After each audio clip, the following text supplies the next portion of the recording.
content creators such as myself or many others that are watching, where you're just jack of all trades and you really want to take your game to the next level, this will help you do that. If you are somebody that wants to charge more for their work, it will help you do that. Make your work stand out. I mean, this is the fastest way to do that. Okay, you can take your small budget project, look or feel big budget, and when that happens, you attract a lot of big clients and big brands that would want to work with you. And then it's the fastest way to adding an additional source of income. You guys have heard my story. I was an editor first. So it was really easy. I already had access to the footage. I would usually just do a little bit of color and then send out a rough, and then they would look at it and they'd be like, hey, what did you do here? Like, this looks really cool. And what is that? And I'm like, it's color grading. I can, charge you X amount if you want me to take a stab at it. And then boom.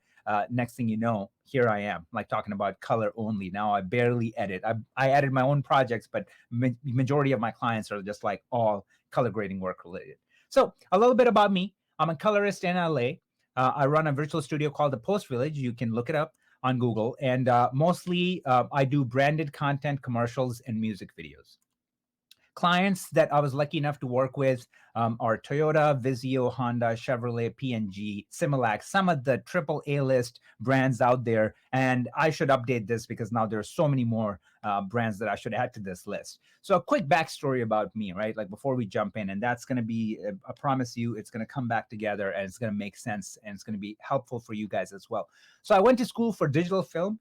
It was like a general program, but then I started, paying a lot of attention to cinematography. Like that was just sort of like my own niche. That's what I wanted to do. But I quickly realized that there's a missing piece. There's something that's not happening right. When I watch Hollywood movies and when I watch primetime TV, I can't get that look. Like, yeah, I'm really good at cinematography and I was lighting stuff properly, blah, blah, blah. What is that missing piece? And then that discovery led me to Apple Color. Those of you that have used Apple Color back in 2007 or 2008, I got my hands on it, and then I started using Apple Color, and it was like the biggest light bulb, right? I'm like, oh my God, what is this? And I had so much more freedom and started having so much fun. You take cinematography and you bring in color grading, and it's just such a beautiful combination. And then it will take me years to stumble upon this crazy eureka moment, which was the higher pay discovery. Like, as an editor and cinematographer, I wasn't making nearly anything compared to what I was making as a colorist, as a beginner colorist. I wasn't even like a pro. I had put in so much time and learned, by going to school, how to be a cinematographer and editor. But color grading was like a self-taught thing, and I was getting paid more. And the reason is simple. Color grading is still fairly new to the film industry, okay? And it's like the blue ocean. It's like, it's not saturated like editing or cinematography. So a couple of years ago, that's my QuickBooks, $34,000 made in a year. And literally by working maybe 100 to 110 days, I was about to pull that number, okay? That is massive. I mean, it takes crazy hard work as well. Like, I mean, it says right there that, that puts me in the top 1%. Anybody in the film field, you guys know that we don't get paid that much. So to be able to pull that number as a freelance colorist who doesn't have a big label under my belt, meaning I'm not working for Company 3 or eFilm or anything like that, this is freaking massive. So this is what's at stake here, right? Like, I mean, if you're really going hardcore for this, like right now, the market is hot for colorists, so you can make some serious bank. So guys, are you pumped? Are you ready for the training? Because we're going to just jump right in after that point, okay? So training is going to start with this. First, I want to talk about films that used Kodak 2383. What is Kodak 2383, and what are some of the movies that are using that? So let's check it out, right? It's a film print, 2383. So back in the day when your movies were played in a theater, they were printed on Kodak 2383, and it has that specific look that we're familiar with that we call a film look. And then later down the road, when everything went to digital, DI, digital color grading, like then what started happening is that they're like, we like this 2383 so much that even now the projectors are all digital. We want to get that look DNA, that show LUT. So a lot of films started using a film print emulation, which is the Kodak 2383.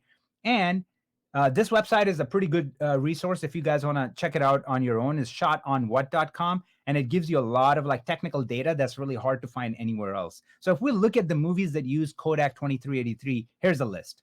Joker used 2383. Okay, Pirates of the Caribbean, Live Free or Die Hard, Munich, The Dark Knight. Some of the most beautiful looking movies that you can think of are using a 2383, either film print or a film print emulation. The Thin Red Line used Kodak 2383. A Beautiful Mind. I mean, Body of Lies, Shutter Island, one of the most beautiful looking films to me, and especially from Scorsese, used 2383.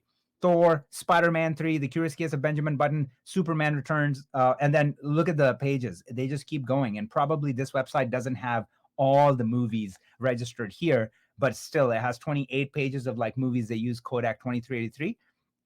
And I'm only going to show you a few more examples, and then we're going to move on. Come on. Transformers used the Kodak 2383, Dunkirk, and guys, I'm telling you, Star Trek, Suicide Squad, like the list goes on, right? So that's what I'm going to be showing you here. We're going to learn how to use Kodak 2383 the right way, all right? And everything that goes with it. Now, let's just jump straight into our DaVinci Resolve and how to set up a project properly. So I'm going to go in here. Let's say that we brought in everything, right? So like I'm going to move this over here. So let's say in edit, these are your shots. That's what you're grading. So you brought in your shots in DaVinci Resolve. What I need you to do is click on this project settings, and it's going to pop open this page right here. Okay. I'm not going to get into all the details. We're just going to look at the color management here. And all I want to do in the color management is that leave it to default DaVinci YRGB. Basically, this means that, hey, don't color manage my timeline. Leave it to me. I'm going to do it on a node level. Now, some people are just like, yeah, but, Qazi, you said use the color managed, DaVinci Wide Gamut. It's so much better, blah, blah, blah. That is true. That is true. But I'm going to show you a few caveats with that, which just makes me now go back to using DaVinci YRGB. And one more thing that we want to do, let's set it to DaVinci YRGB, Rec 709 Gamma 2.4. And while we're at it, let's go down and turn on Make Broadcast Safe. So then that way, we're not going to get flagged when we you send our files in. First of all, we're going to make sure that our clips look proper, but then this just gives you an additional safety net. And then 3D lookup label interpolation, we want to change that from trilinear to tetrahedral, okay? This is a much higher quality of rendering for your lookup tables. So you want to set that to this, okay? So that's the sauce. We want to set these things up. We want to hit save, and nothing changes, right? Everything looks the same at this point. So I want to show you why I don't think the color managed route is the right way to go, okay? I'm going to go to this. I'm going to jump over to this project, okay? I'm going to open up this project that I worked on, stuff that I did for P&G for their Olympics campaign a while back. So this is the problem that we're dealing with, okay? So I had my VFX artist do some sky replacement. So everything latches on, looks great, right? So like I had her put in a sky. I mean, the shot looks fine as is, but with the sky, it just adds a little bit more love, right? It just looks so much better. So I did that. Now, this does not match my reference or her reference. When she sent me the reference to like what it should look like, I'm like, whoa, that looks really off. Like, what is really going on? And then I started trying to figure out like what was actually going on. And then I'm like, let me just check this. I went back into my project settings, and I went to color management, and I went back to unmanaged timeline, right? So I just went to DaVinci YRGB and Rec 709 Gamma 2.4. I want you to keep your eyes right here, okay? Focus on this. I'm going to hit save, and look what happens here. Boom. That's exactly what it's supposed to look like, and this is exactly what it looked like when my artist turned in the project and sent me the references, okay? So this is just one example of like the kind of roadblocks that you might face if you go with color managed. And that's why I just wanted to bring that up to your attention, that try to avoid it if you don't have to do it. There's definitely the ways that I'm going to be showing you here are still going to streamline your workflow. But unless your project is shot with just a couple of cameras that you know can easily be color managed and there's no graphics, then go for color managed. It's going to save you time. But if there's going to be tons of VFX and graphics, then just you've been warned. Okay. Now, let's go back here. And let's go ahead and set up our scopes. I want to show you how I set up my scopes, and then obviously you can make some modifications based on that. So I'm going to go here, click on this guy. When you click on the expand button, it's going to pop this open. Now there's a bunch of different options, right? Like there's going to be one scope here, two up, or four up. So I'm going to check out four up and show you how I have everything set up. First thing that I want you to do is click on these three little dots right here and turn on low pass filter, and look at what happens here. It thins out. It makes it a lot easier for me to see, white balance issues or anything like that. So I like leaving the low pass filter on. The next very useful function is display qualifier focus. Okay, turn that on. That's amazing. And look what happens when I select qualifier here. When I hover over, look what's happening on the scopes. I can see exactly where my skin is. Okay. I'm going to go under vector scope and I'm going to turn on skin indicator. So now we know our skin is supposed to be on that line. And if I hover over, I can see that my skin is way off. There's way too much yellow in this shot compared to where it needs to be. So this is a great tool. You can also see your highlights, where your highlights are sitting and what you need to do. Excellent, excellent tool for those things. Okay.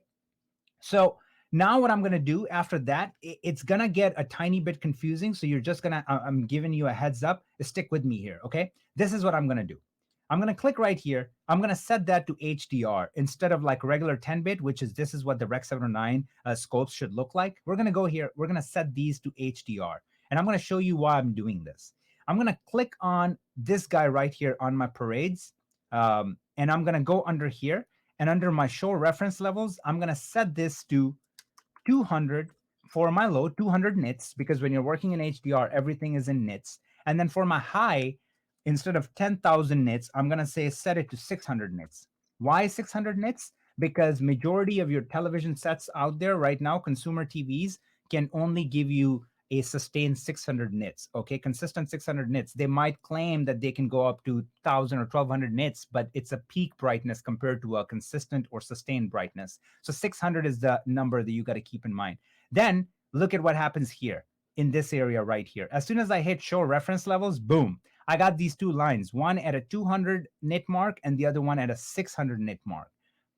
Okay, so I told you, I gave you a warning, it's going to be a little confusing. Why are we setting these up? If tomorrow Netflix comes to us and says, hey, give me, our director goes, now we're submitting this movie to a Netflix, we want to do a HDR pass.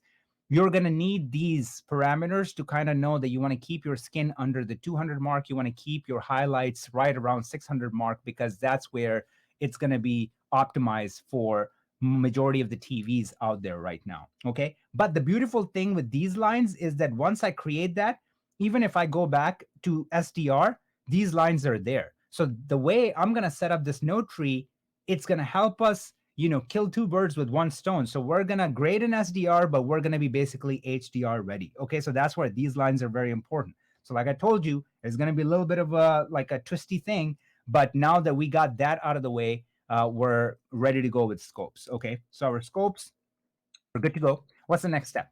Next step is something called the LUT checker. And that is something that I've learned from Dado, who's one of my mentors. And it's unbelievable, man, what that thing does. So what I'm going to do is I'm going to go ahead, delete these, and build them from ground up so you guys can see how they work. So let's click on that, delete this. This is what you need to do.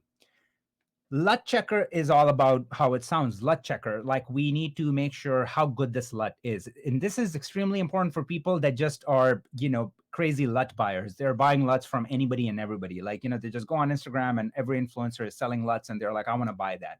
This is gonna show you if that LUT got the juice, if you should be using it or if it's gonna ruin your image. So check this out. We're gonna go under generators, take the grayscale, drop it in here. Okay. Take the 4-color gradient, drop that in here.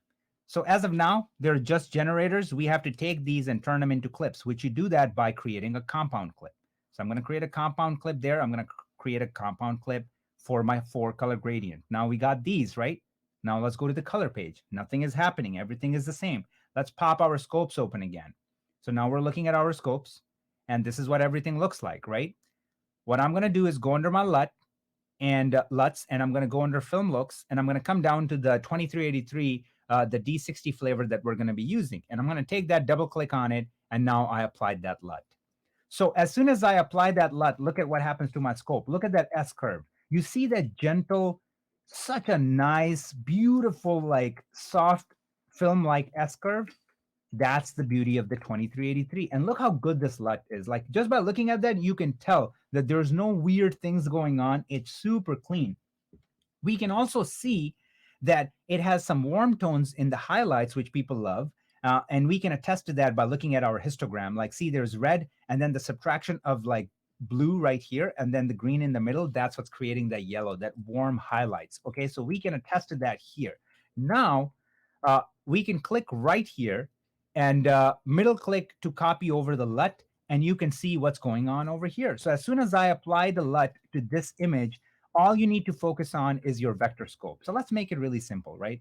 Let's just go to vector scope here. So all we need to focus on is that how are our colors looking? So this LUT is a Rec 709 LUT, Rec 709, right? 2383. So this is meant for Rec 709. And look how nicely it wraps around a log image, if you will, to like this, the bounds of like Rec 709 space. So like we are within the red channel. We're a little over the yellow channel, but we can bring it in. But we are way under the blue channel. Cyan is touching the wall right there. But it's really good. This LUT is clean. Okay, this is a really good LUT. Now, how would you know if there is a bad LUT? So I'm going to go back to my, let's do a waveform. I'm going to go back to that. And now let's try a different LUT. The one that I never used because I never liked it is the Fujifilm 3513. And look at what happens. As soon as I drop it off, now I swapped it with the Kodak 2383. Just look at what's happening. Look at these jagged edges that we got.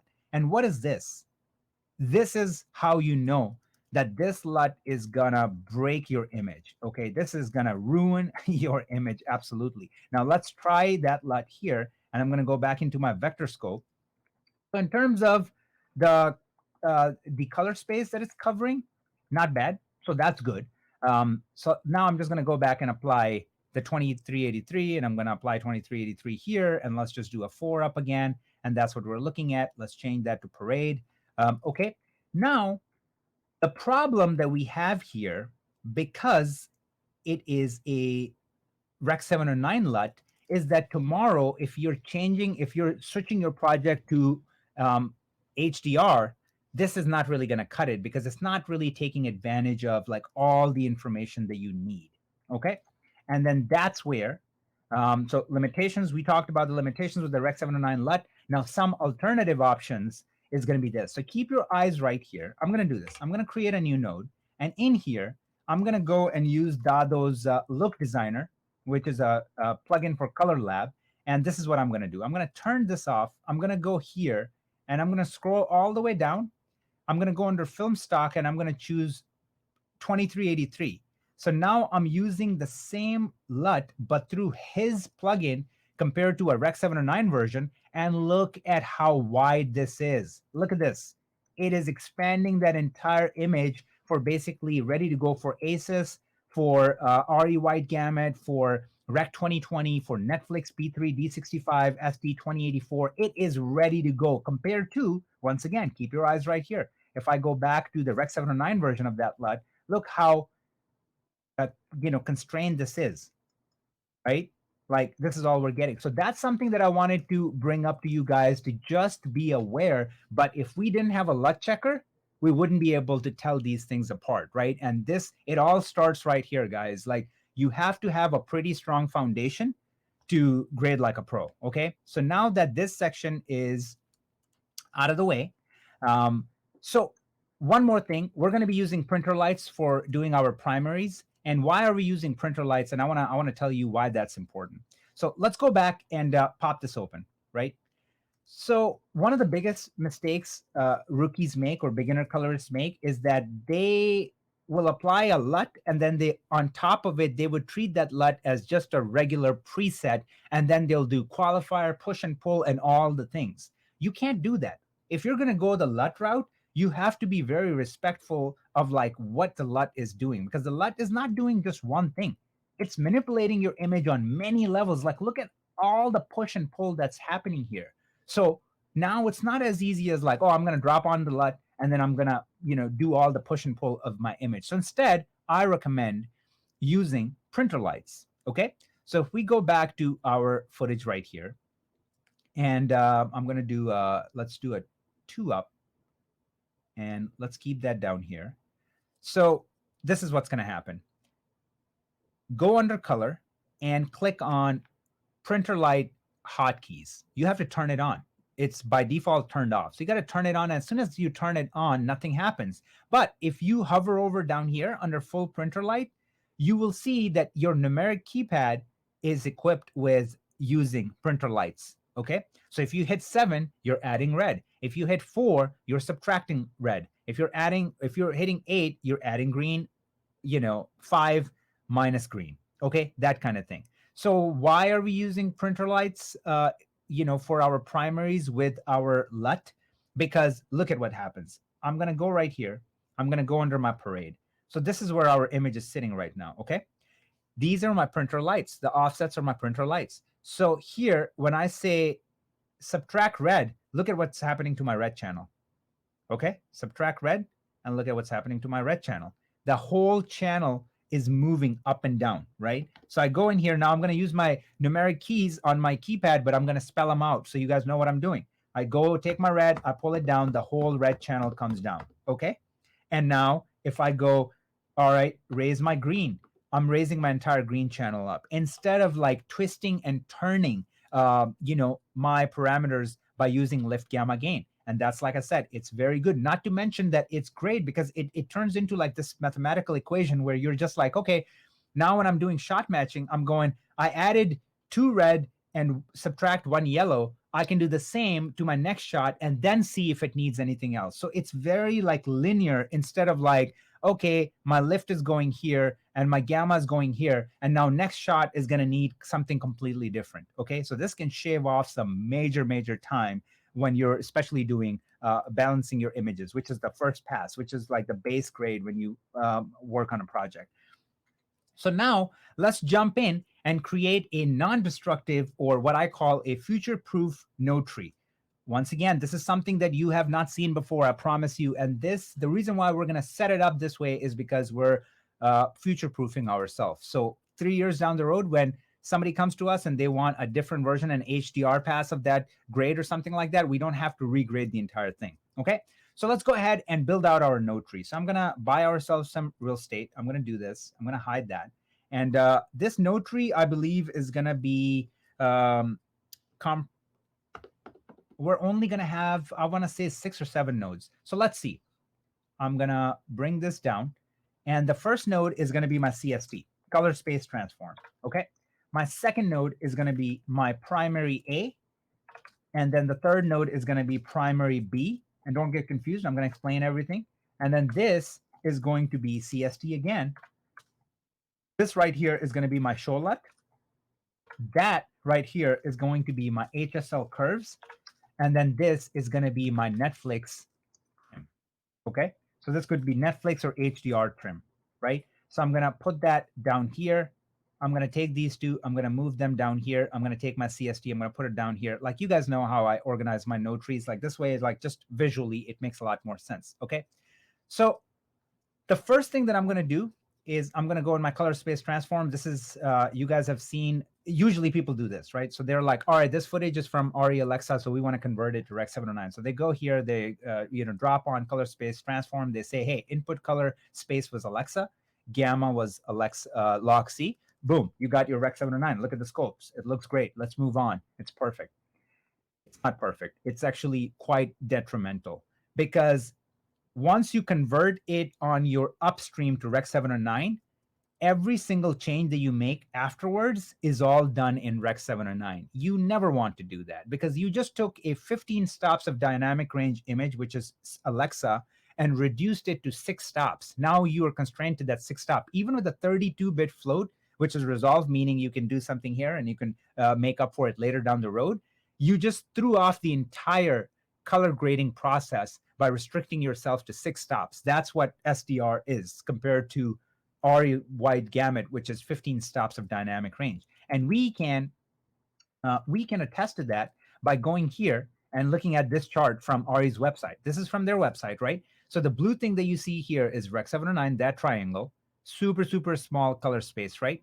Look at RE wide gamut, how expansive that is compared to Rec 709. Almost more than double the size of Rec 709. And then it's almost as big as AP1, which is ASUS, right? So here's your green line, which is ASUS. And then here's RE, which is going way beyond ASUS and the shadow areas and like how much it's covering. And then you got ASUS AP0, which is used for archival purposes. AP0 is the granddaddy of all color spaces because it has 30 plus stops of dynamic range. Now, let me just say this fun fact: HDR with 1000 nits is only 10 stops of dynamic range. So technically, your Panasonic GH5 that shoots in 10-bit and shoots in 11 stops of dynamic range is more than plenty for you to make beautiful HDR images, okay? HDR is still, like I said, limited to 10 stops. RE is giving us 15 stops. AP0 ASUS color space is 30 stops, and that's why it's the golden standard for archiving your footage, because you want to just wrap it under an AP0 master. So then 5-10 years down the road, I'm having trouble hearing you. So 5-10 years down the road, if the TVs are now capable of like 15-20 stops of dynamic range, you can pull back that image and then give it that dynamic range, right? So add that. That's why having a node tree that is future proof is very important. So long tangent. What do I want to do instead? Instead of switching my color space transform upstream to Rec 709, I want to change it in downstream. So here I'm going to say, hey, color output, keep it at Alexa, and then gamma, keep it at log C. So I'm saying, recognize that this is Alexa footage. I want my footage, I want my pipeline to understand which camera I'm using. Now, if I'm using red, I'll give it input color space to whatever red is, and then I'm going to say convert that to Alexa. So everything stays and behaves the same. All the tools and everything behaves in an RE log color space, okay? So here we're saying, instead of giving me 6 stops of like work that I can do here, give me all 15 stops. Let me be the judge of like how I want to handle it, all right? So that's the first thing that you have to do here. Now, I'm going to go back to my clips, and then I can select all my clips with RE Alexa. I can right click, and I can say, put these in a group, add them into a current group. And as soon as I add them to a group, I get this little chain. And what that does is that I can click on this guy right here. I can go to my post group, which is basically downstream. It's like after everything that happened here. Now I go to my post clip, post group, and here I'm going to create 2 nodes. This one I'm going to call grain. Okay. And then this one I'm going to call CST. And then this is where we do the conversion. So I'm going to come down here and I'm going to say, take my CST, put it here, and I'm going to say the footage is from Alexa, log C. And now I'm going to say, I'm going to be exporting it in Rec 709 Gamma 2.4. So now we're back to Rec 709, but we are not damaging our footage. We're not working in a 6-stop dynamic range here. Just for the out the door, area, we're saying export it in Rec 709. And you're going to find out why it, is like worth in its, its weight in gold. So you're going to find out in a second. Now, what do we have to do is this. Before I apply the show LUT, I always recommend you balance your images, okay? Always. Because look at this. If I go under LUTs, if I go to film looks, 2383, if I drop it on, look at just what happened. It's nuclear. It ruined everything because our image is not balanced. And we obviously see the image is crazy, man. So like if I click on the waveform, look at how much blue is down here and overall how much yellow is in my image. So it's not balanced at all. Now, I want to show you this. If you click on the settings here and we look at our color management for the timeline color space is set to Rec 709 Gamma 2.4, right? Which means all these nodes are behaving in a Gamma 2.4 Rec 709 space. So if I go to my printer lights, and you won't be able to see on the screen which keys I'm hitting, but I'm going to spell it out to let you know what I'm hitting. So when I look at this image, I say I need to pull out a ton of yellow that's in my image, and we can see it. There's so much yellow to balance out my image. So I go like this. All right, I'm going to start hitting yellow. 1, 2, 3, 4, 5, 6, 7, 8, 9, And now we're getting somewhat in the balanced area. Okay, so I had to hit it 9 times to get it there, right? Because we are, again, restricted to that 6 stops of dynamic range in this node, right? We're doing that. If I turn this off and I go here, let me show you a technique that literally is going to blow your mind. Because we took full control and we're working in a non-managed timeline, we can do anything on the node level, right? So primary A, usually I right click here and I say change my color space here to DaVinci Wide Gamut. Change my gamma to DaVinci Intermediate. As soon as I do that, nothing changes, right? Everything is the same. If I turn it on and off, nothing changes. Just look what just happened. Like we unleashed the ultimate beast. Now every tool behaves differently in DaVinci Wide Gamut. So now when I come in here and I go subtract yellow, the other time we had to hit it 9 or 10 times. Look how many times we're going to have to hit it here. I'm going to go subtract yellow once, twice, 3 times. Boom. We pulled our image out of that yellow zone. And now I can just go, hey, add cyan 1 time. One cyan. And just look at my image right here, how I was able to balance it. This is before, this is after.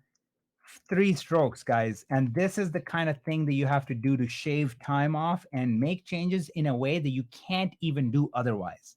This change is just not even possible on a regular node level. But when you turn it into a DaVinci Wide Gamut, we're taking advantage of that huge color space. And look what we were able to do in this node. Okay. So that is literally a crazy, crazy tip that I can give you. So once we did that, now we can go and just turn on our show LUT. Remember the 2383 we dropped, and now we're ready to go, right? Print it and it looks beautiful. Like what is going on? Why is it looking like this? So usually people will get this and they freak out. They were like, they usually go, "Oh, that's no problem." Usually what I do is I drop on a LUT and it's like a lot of intensity, right? Like it's super, super strong. So what I do is I go under my node control and I just like bring it down to like leave it somewhere around here. So now it looks perfect and I'm going to leave it there. And I have a 2383 LUT and everything looks great. All right, that's cool. If you think that's cool, that's fine. Let me show you what you're actually doing. Let's go back to the LUT checker. And that, once again, that's why the LUT checker is so important. And I'm going to do this. I'm going to open, let's just do a 1UP and have this open here.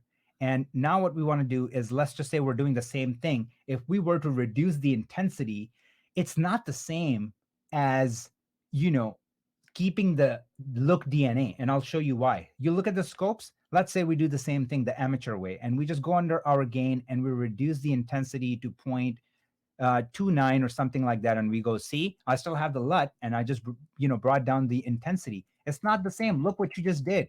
You basically went back to the log. Like, I mean, you stripped down the entire personality of your LUT, like what creates that 2383, what it is.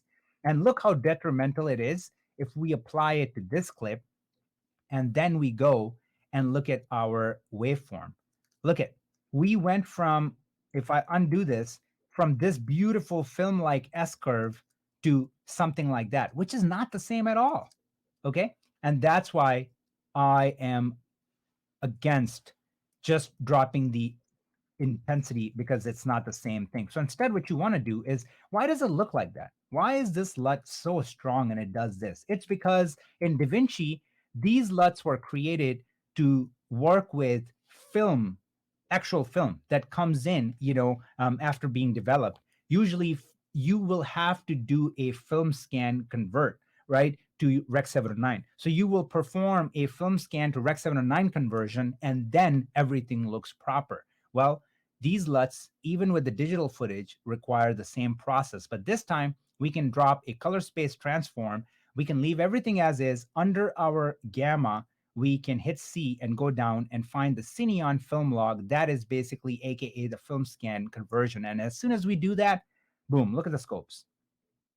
Everything comes in looking perfectly fine. I'm going to put this on vector scope and just look at it. Everything looks great. So now if I take these two, this was our image before the film LUT. This is our image after the film LUT. Of course, it looks a billion times better, right? It has so much of that, movie DNA, film DNA that we usually don't get. Now, if you guys say this is a bit too intense, which I agree. We can go and do the lift gamma gain dance and just ease off on that a little bit, right? So I can just start with my lift. Let's raise it up a little bit. I'm still in my DaVinci wide gamut uh, primaries, okay? So I'm still in that because I love the way these tools behave in that color space. And now I'm going to take my gain and I'm going to bring it down. See? So now I'm going to take my gamma, lift it up. I'm going to take my gain, bring it down somewhere around here. And I'm looking at my scope and everything is looking good. Now all I have to do is just give it some saturation. I'm going to go and bring my saturation up to like 65-ish. Okay, that's what I just did. Brought up my saturation. It's looking kind of nasty. It's looking too saturated. That's totally fine. Now I have my HSL curves, and all my qualifiers usually come after the LUT because we need all this data and manipulation that's happening to our image to get the best HSL keys or qualifiers. Like, if you want to use them the way they're supposed to be used, then put your show LUT before them. Okay. So now we can go in here and I can say go under saturation versus saturation, take the low saturated areas, bring them down, and then I'm going to grab it from somewhere around here and I'm only focusing on her skin. And I'm saying her skin is looking good somewhere around here. And then I'm going to set that to 1. And basically, what we were able to do, look at this right here on the scopes. We were able to clean up our scopes quite a bit, our whites. So if I punch in, right? If I punch in here and you look at her jacket, this is before, this is after. Massive, massive difference, okay? And then we're going to make a few more changes. I'm going to go under hue versus saturation. I'm going to click on yellow, her skin, and I'm going to bring it down a little bit. It's too aggressive. I'm going to bring it down just a little bit, something like that. Now I'm going to go under hue versus hue because if I click right here, I can check on skin indicator and I see the skin is still falling towards the yellow, right? And we can attest to that again. If I hover over on her face and the way we have our scope set up, look at the skin is showing up here, whereas the skin indicator is right there. So what I can do is I can click on that yellow and I can start swinging that hue a little bit. And just by doing this, right? Like, look at what I did. I just brought my skin over nicely, right? And just by making those two changes in our HSL curves, like, look at, we were able to clean up our image so much and put the skin where it was supposed to be. And we're pretty much done with the shot. Like, those are all the changes that we have to make to get this beautiful looking image. And now if somebody goes, hey man, the reds are, your blacks are not balanced, right? Like they're a little off. That's okay. Because if I take you under gallery and go to Joker, so let's go to Joker. Let's pull up the first shot and we bring it on. Look at what's happening. The red is actually clipping on the bottom end. Look at where the red is and then where the green and blues are. That is the characteristic of the 2383. So you got to keep it true to that, right? Now it's totally up to you. If you want to bring the intensity down more, whatever you want to do, I think it looks clean. It looks good. Where we started to where we ended up, right? So, I mean, we wanted to work in RE log space. And then we did our primaries using the DaVinci wide gamut. Made quite a bit of difference. We dropped the show LUT. We did a proper conversion of the show LUT.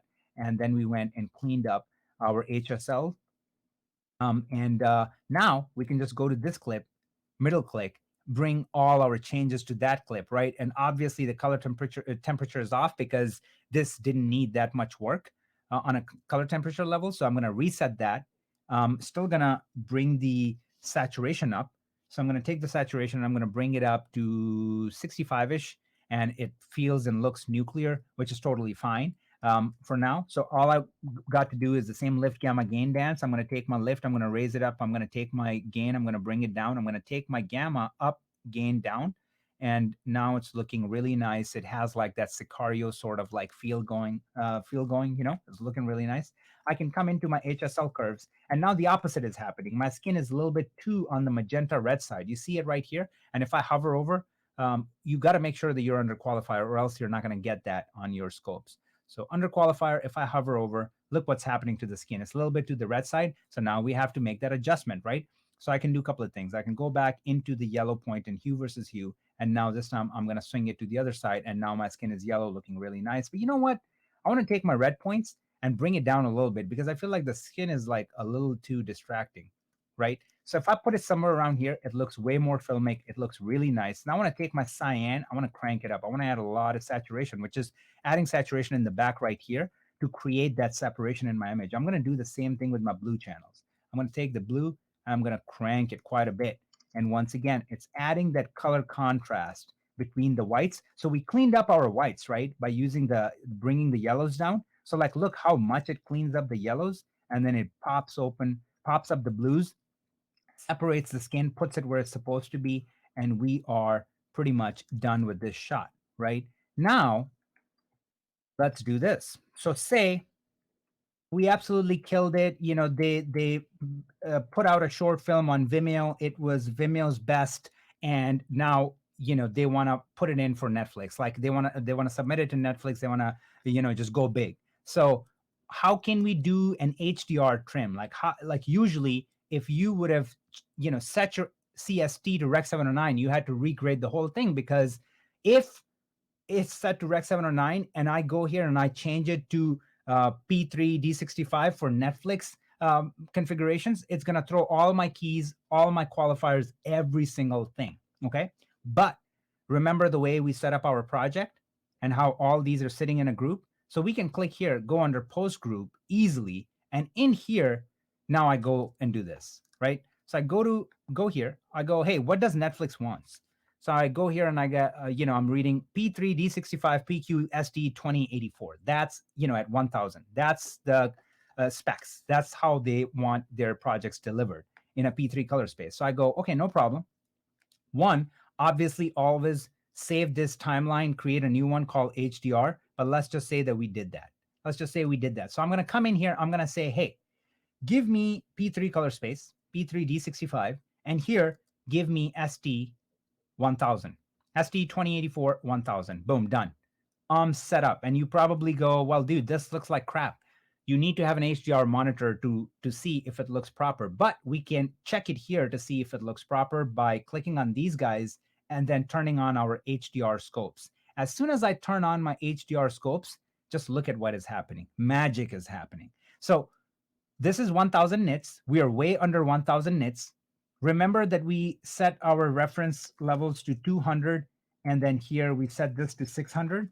So if I go back here and turn the show reference levels on, look at my skin tones are sitting, where are my skin tones? They're sitting right under 200 nit mark, and then my highlights are sitting right under the 600 nit mark. So just by flipping the switch, we are ready to send this out to Netflix. All we have to do here is make little adjustments, and that's why we have the Netflix trim here, and then we can make changes here, like if we need to bring something up, bring something down, whatever it is that we need to do. But basically with one flip of a switch, we were ready to go for Netflix. Okay, now I'm going to go back here, and obviously I'm going to just set that to Rec 709 again. So I'm going to put Rec 709 because our first version is going to go out in Rec 709. Go back to clips. Now, the most beautiful thing about the way we set up this node tree is this, okay? I can go here and I can middle click and bring all of these nodes in here. And what I need to do is I'm about to show you this right here, okay? How to save this as a power grade so you don't have to create it ever again, because you just watch the training, you're all hot on it, you know how to do it, and then you try to do it tomorrow and you're like, there's one step that I'm missing. I don't remember what Qazi did. So if you want to just save this, set it and forget it, this is how we can do it. We go here and we reset all the parameter changes that we made by clicking on this guy. So now if I right click on it, we still kept our DaVinci Wide Gamut and Gamma to DaVinci Intermediate. Okay, so that's the beauty of it. We can go here and just reset it completely. All right. We can go to our CST, leave it in Cineon because that's the whole point of it. And then this one is set to 2383, leave it as is. And then once again here, we can just reset this entire grade by right-clicking reset. And then like this is ready to go, okay? So here's the beautiful thing that I learned from Joey from Mixing Light, and it was genius. So I go right here and I say ARRI log C Kodak 2383. Now, if I come in here, I have a generic template ready to go. All I need to do is right click and say grab still, and that's it, done. And you can throw it in your power grade so you have them. I have my power grade set to Alexa log C, Red IPP2, Canon 3, log 3, whatever. So once you have this saved on your power grade, it is available throughout your database. So whatever project you're working on, you can just come to this shot right here, right? And I can just say reset my grade, and say this is a new project that I'm working on, I can just click on this and boom, it just sets me up for all the right things. And even if I right click and look at it, it still remembers my color space, regardless of the project that I'm in. It applied the right LUT. We can, select it and see it that, it's revealing the 2383, the D60 flavor. It has my Cineon conversion applied properly. So guys, this right there basically does it for the training section of it. And so here's the thing, right? First of all, I've been running this joke for the longest time, so I'm going to keep it going. It's just funny to me unless you guys hate it. So, told you Resolve is super easy, right? Get excited because to some, this definitely probably felt like drinking water through a fire hose, right? Like just information overload. And that's just because it's unfortunate that we're doing this, live webinar. It can't be like 4 hours long. So I have to be respectful of everybody's time. And that's all we got. Now, fortunately, literally, if you like this, then 100x that, because that's what's in my on-demand course that I created that you can get lifetime access to. It's called the Freelance Colorist of Masterclass. It's genuinely the ultimate roadmap and a one-way ticket to six-figure career. And I'm saying that because I'm living that, right? So I'm not making something up that I haven't done. Why I created FCM, I want to take a second to talk about that. So went to school in Chicago, moved to LA after $100,000 debt in college, after all the interest and, things that they put on your loans, and 4 years wasted in school where I learned how to, party basically. I come to LA and my skills translate to absolutely nothing. I was digitizing tapes, making $250 a week. She can attest to that. $250 a week. You cannot survive in California, in Southern California, making $250 a week. Worst case, and worst part about it is that it wasn't even recurring. Sometimes I had work, sometimes I didn't have work. So somebody who gets a degree, spends $100,000, 4 years of their life, and learning outdated information, they end up with this. Then, as my side hustle, I started doing weddings, and not to look down at doing weddings, but it doesn't require 4 years of education, professional education, or $100,000 college debt. And worst thing on top of that is that I was beaten down by people that were IT professionals and were doing weddings as their side hustle just because they like, cameras and things like that. And they were making way more money than me because I'm here with my Canon T2i running around, and nobody cares that I have a college degree and I can shoot really nice and blah, blah, blah. People are just like, look at his gear compared to yours. So I was even losing on that front. So then I got lucky. I landed a full-time job. I thought that I got lucky. I went in for the interview.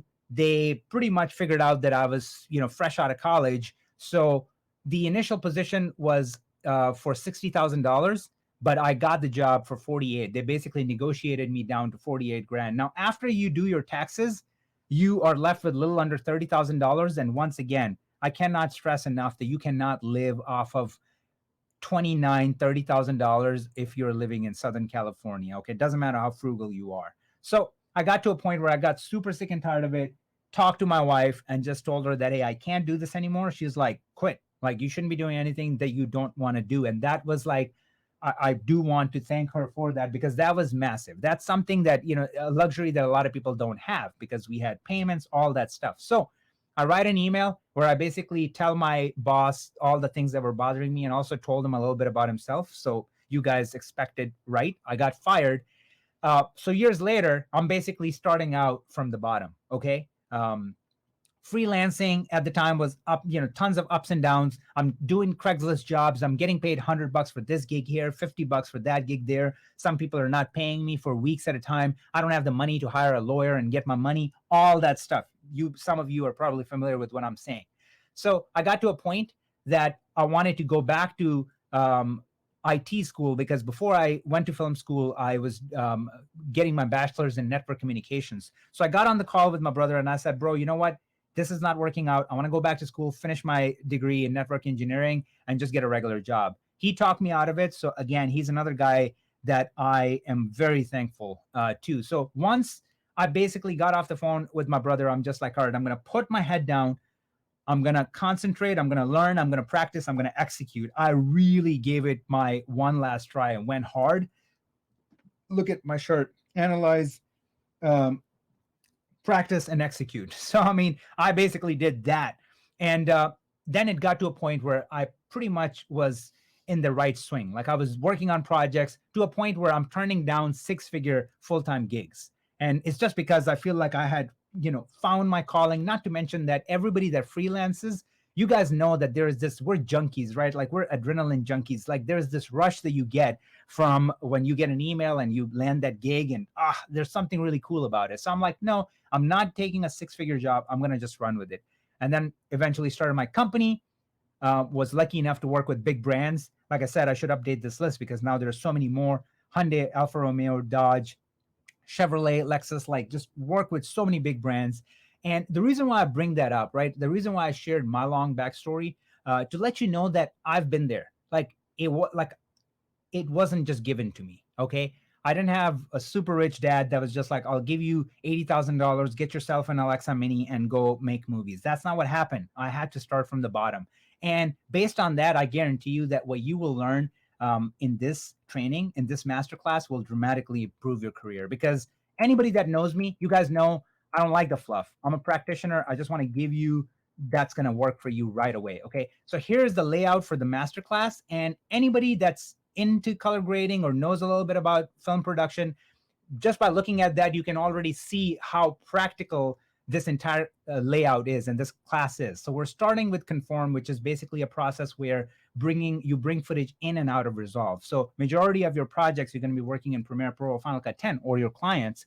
So you have to learn what's the right way to bring the footage in and out of Resolve. Second module is going to teach you how to take advantage of your cameras. Every camera with different color science, how to make the most beautiful images from those cameras. Color correction is going to be 90% of your paycheck. That's just the way it is. So that's very important. A lot of people miss that part. Shot matching, I mean, that is hilarious to me because when I did a survey, there's a poll, if you go all the way at the bottom, majority of the people were like their biggest pain point when it comes to color grading is shot matching. So this module is going to solve that problem. Then color grading is like where you become a tastemaker, you start telling stories through the art of color. That's where you become irreplaceable.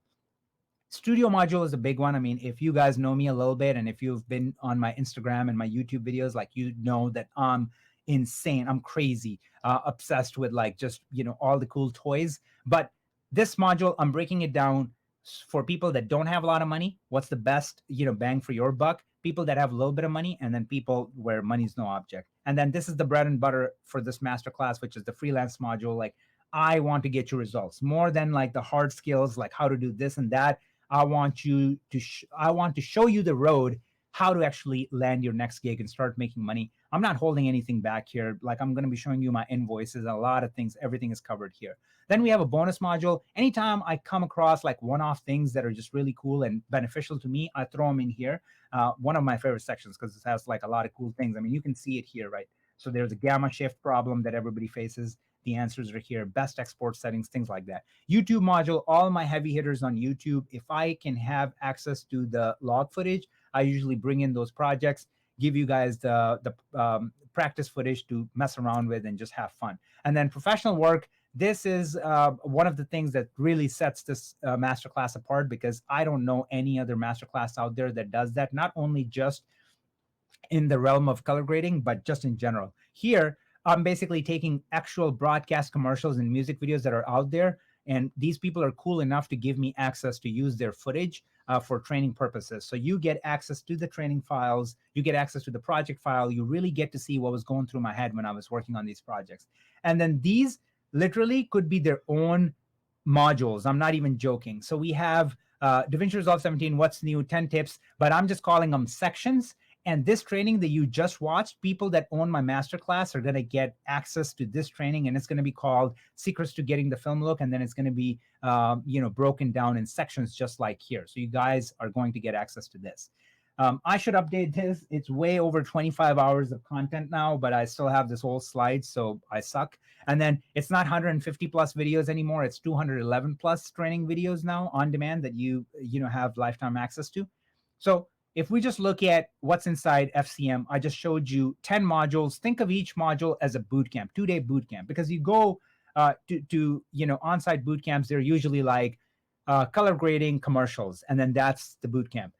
Conforming in DaVinci Resolve, that's the boot camp. So you pay for that. So keeping that in mind, there's 10 boot camps worth of modules in FCM. Then you got access to the private Facebook group where we do weekly competition, tailor-made feedback. So you get tailor-made feedback during those competitions, and you can even win cash prizes up to $1,000. Runner-ups get $300.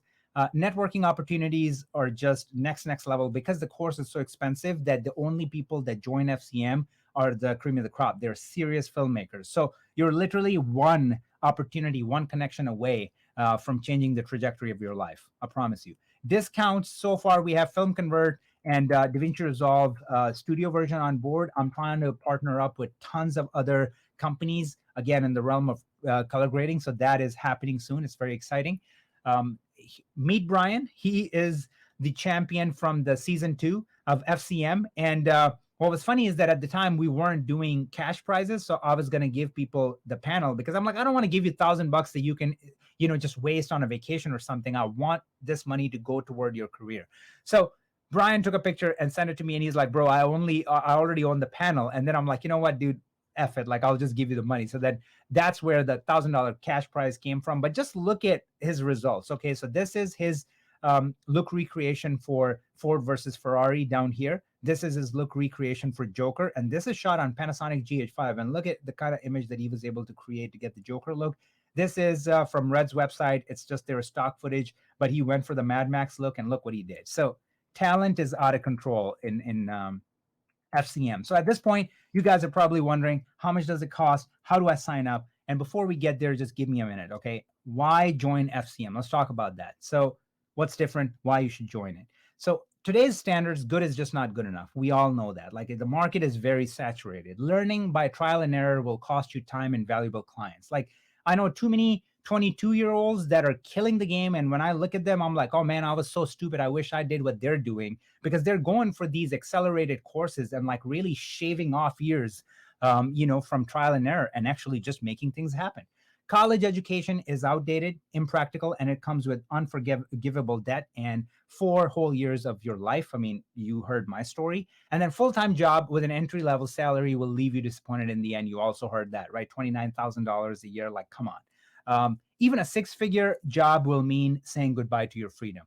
I have tons of friends that do have full-time jobs and they're making, low 6 figures. And the thing is, they're miserable because they have company phone. They have to be on call 24/7.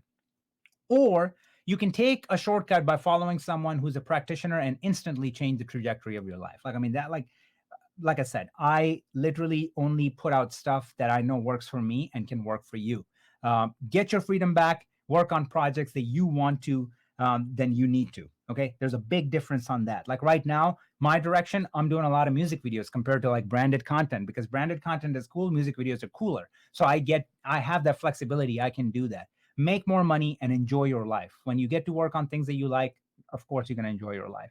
So now I want to show you why everyone who joins FCM absolutely loves it. Jake, who we're going to be bringing live and is probably here, he took FCM. He's only 22, and recently he worked with brands like Porsche and DJI. He is working nonstop. Cameron has worked for Machine Gun Kelly, Reebok, and tons of other A-list artists. I mean, absolutely killing the game. Prateek is 17. He's from India. This dude looks 13, but I think he's 17. He has worked with Nikon, Pampers, and some of the biggest Indian brands. Like, he's working nonstop. He just posted something that he worked on today that I looked at, and right before I went live, and I'm like, oh my God, I got to talk to him and congratulate him. It looks so good. He's working remotely. All the things that he picked up from this masterclass. Marietta is working with Adobe. Nick Watson worked for Gucci. Brian is the go-to guy for F1 for this season. So he's doing all their excerpts, all their trailer teasers for F1 racing. Absolutely mind-blowing. And the list just goes on with all these people. Like, Chloe worked with McDonald's. Like Santos's music video is sitting at 63.9 million, views, like the video that he put out. So this is just a few examples of like hundreds of students that are getting ridiculous results. So I want to quickly look at the traditional roadmap, right? You go to school, you pay $60,000 and somehow it's justifiable, right? Like, we give our 4 years of life and pay ridiculous amount to go to school, and we think it's okay. Yet we don't want to pay $200 for a masterclass or for something like that because we're like, oh my God, that's too much. But with school, we don't even think about it. It's a no-brainer. But in reality, you're wasting time, you're learning outdated information, and who can't teach. And that's not, again, to take a shot at teachers, but the thing is, not a lot of them are practitioners. Now, if you do want to learn from practitioners, you're going to do on-site boot camps. Those are great. I love them. I've taken them and they're great. But the caveat there is that limited access. These hotshot guys are not going to go to some remote town. They're going to go to freaking Paris, Germany, like Berlin, like, New York, LA, Chicago, those big places, right? So you're limited by where these things are available. And then they're too expensive. They're starting at $1,200, can go up to like $2,500, $5,000. And the whole thing is a group setting. It's set up in a group setting. So if you're already too good, then you have to, dumb yourself down and wait for like that generic pace that they have set. If you are brand new and then the pace is too fast for you, then, you're out of luck. So let's look at FCM cost breakdown. So school, you're paying $60,000. Boot camp, you're paying $1,200. So keeping that in mind, then if boot camp is $1,200, FCM has 10 modules. So that will equal out to $10,000. Okay. And you have lifetime access to this. So you can go back and they're getting updated constantly, all that, which doesn't happen with boot camps. Private Facebook group, you get entry to the private Facebook group, which is $1,500 worth. And these weekly competitions and tailor-made feedback is everything. Okay. If you look at Brian's progression or Pratik's progression, it's like night and day, like what this did for them. And that happened here. So, I mean, they went from like 0 clients for color grading to like unlimited clients. Now they have to say no. And it was through this Facebook group. On top of it, not only like you're learning all that, you can actually make money. Nick has won 2 challenges so far and actually made $2,000 from FCM because he's just kicking ass, right? So our grand total right now, $10,000 for the modules and $1,500 for private Facebook group comes down to $15,000 or $11,500, which is way less than the school system. And again, it's driven by results. People are getting results. So let's take a minute, like imagine this with me. Okay. So say you join FCM today. 1 year from now, you're working with 3 solid clients, each bringing in $2,500 a month. You'll be able to pay off this course in less than 2 months. After that, every single cent is pure profit. Now, when I told you about Jake, Cameron, Pratik, Gabi, Daniela, all these people that I told you about, these people went from 0 color grading gigs to doing way more than this. Okay, they're working way more. Brian from Brazil, who's working on F1, like they're doing way more projects than this, consistent work from this course. So if you keep all of this in mind and the cost that you're paying for it, don't you think it's a bargain? Like, just think about it for a second. That is just simply not going to happen because I love you guys. So I'm not going to sell this to you for $11,500. I know that. So how about I do this instead? I give you 10 modules, private group with personalized feedback, cash prizes that you can win, discounts that you get, all of it for a grand total of $1,150. During the Q&A section, I just decided to do a webinar special. You can become part of the FCM family for $597. Okay, you can get my course, access to my course, full course for $597. And a special offer will not be available after this Q&A section. So the Q&A section could be 10 minutes, 20 minutes, 30 minutes. As soon as it ends, the offer goes with it. So last recap, you're getting all the modules. You're getting the private Facebook group. You're getting the cash prizes if you're kicking ass. All that for $597. And you should see the link on your screen. You can go sign up right now. It's a green button that's going to show up at the bottom of your screen. If you have a full screen, it should still show up. The button is right here. It says Join Freelance Colorist Masterclass. Click on it right now. Sign up. This offer only lasts until the Q&A. And look at this. It comes with a 30-day money-back guarantee. So this just makes it a no-brainer. You get that course. Somehow, if you're one of the freaking millions that it doesn't work out for you, you get your money back. No questions asked. So link is right there. Go ahead, click on it, and let me know if you guys see the link. You can join FCM for $597. We have somebody live. All right, so Jason, hey, brother.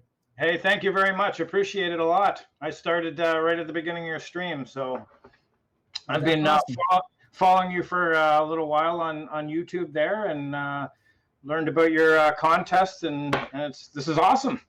That's awesome, dude. I'm so happy for you. And are you working in post-production? Do you do color grading and stuff? Well, before this COVID thing happened, I'm a laser technician. I did travel all over the world doing laser light shows. But in the meantime, as a secondary industry, I've started doing real estate tours, things like that. And I've always been very interested in color, mostly photography, but now just taking in video and understanding log and how to, color it and make it look nice. That's why I started watching your videos and other videos, and picked up DaVinci, and just kind of my head started spinning, like, how do I work with all this different footage? How do I conform it? How do I make it look the way I want to? And, here I am. So, yeah. That's awesome, bro. Like, it's so unreal, because what you just said, so many people have had that crazy 180, shift during COVID. And I have so many people in FCM that are like that. Like, they're working as construction workers, and then they pick up a camera just as a hobby, and then they go here and they start doing this. And now they're actually making money. And I think that's one thing that I keep saying, right? I mean, it may come off as like a spam to some, where they're just like, oh man, just teach us the skill, don't talk about money. But that's the thing that's missing in our industry, right? Like, people are not really banking. Like, you look at IT jobs, everybody starts off at 100K, whereas in filmmaking, you have to be a freaking next Fincher to make real decent money. Everybody else is making nothing, So I really try to bring awareness to that. Like, what is that perfect balance between, now I got the hard skills, how do I sell myself?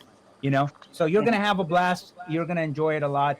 But thanks for coming on, man. Thanks for jumping on. Yeah, thank you very much. Appreciate it a lot. Yep. Thank you. All right.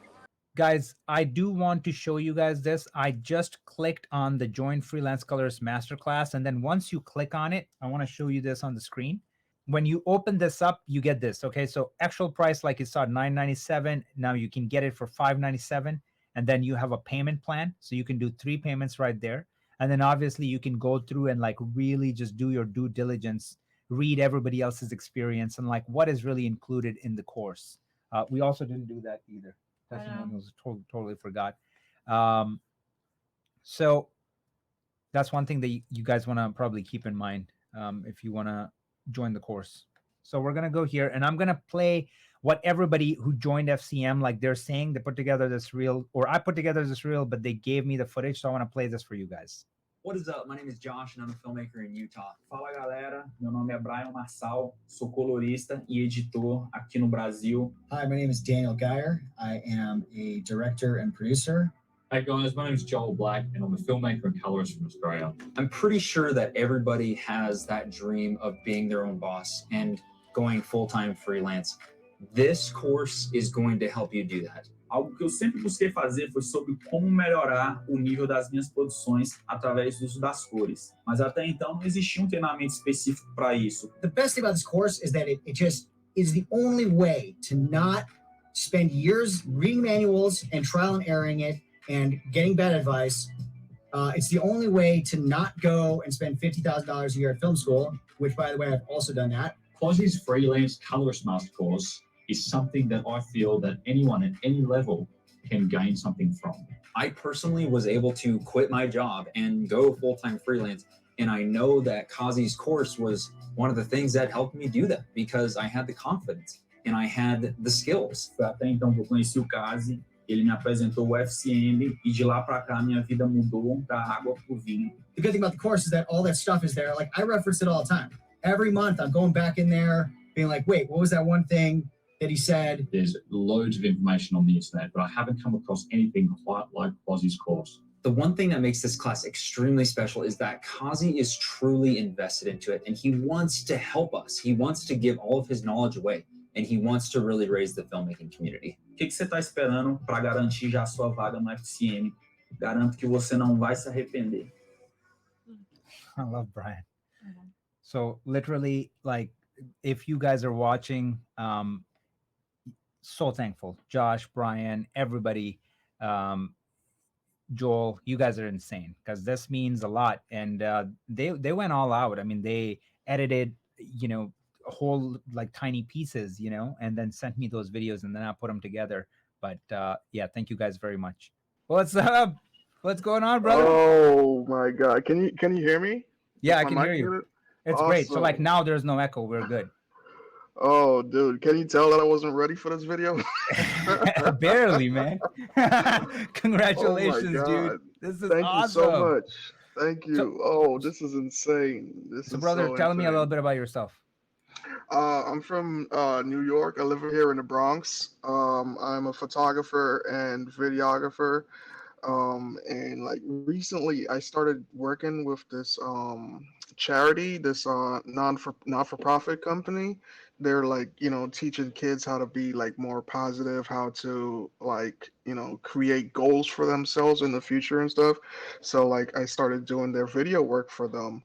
And like I'm watching the video that I've done for them. And I was like, man, I wish I could take the colors and the look of this to another level. And I'm like watching Netflix and stuff like that. I want those colors. I want that. I want my stuff to look like that. And like I've been following you for like a while, Kazi, and I'm like, I've been like, kind of struggling using Da Vinci and stuff like that, especially understanding the nodes and whatnot. But I'm hoping that this masterclass will definitely be able to help me get to the next level that I'm trying to achieve, that I'm trying to get at. But yeah, that's my thing right now. I'm really aiming to get to another level to Dude, it bring. will like 1000% because like the way I'm laying it out, like I said, I mean, if you go through the modules, every single thing that you're seeing there, the way when I was putting together the masterclass was like 10 years ago me. Like if somebody would have given me this, that's how I built the entire thing. Like it was that thing, and then you move on to this step, and then you move on to that step. And again, I'm so confident that nobody else is doing it like that. Now, if 2 years from now we see master classes similar to what I'm doing, is a different story. But today, nobody has a master class that's laid out the way this class is laid out. Not to mention all the upgrades that you guys are getting